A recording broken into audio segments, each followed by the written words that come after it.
KQZ-ja, siç jemi në dieni të gjithë, ka një mision të përcaktuar, të organizojë sigurisht zgjedhje të lira të ndershme dhe të plotësojë dëshirën e çdo shqiptari për këtë qëllim.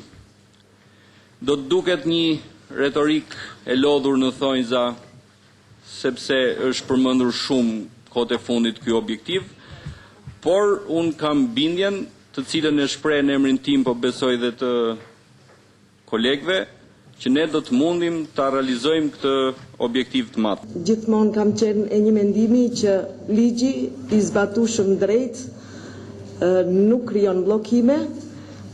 Dikush që e shkel ligjin mundet të krijojë një bllokim, po kjo është një çështje që ka të bëjë me cilësinë e kryerjes detyrës.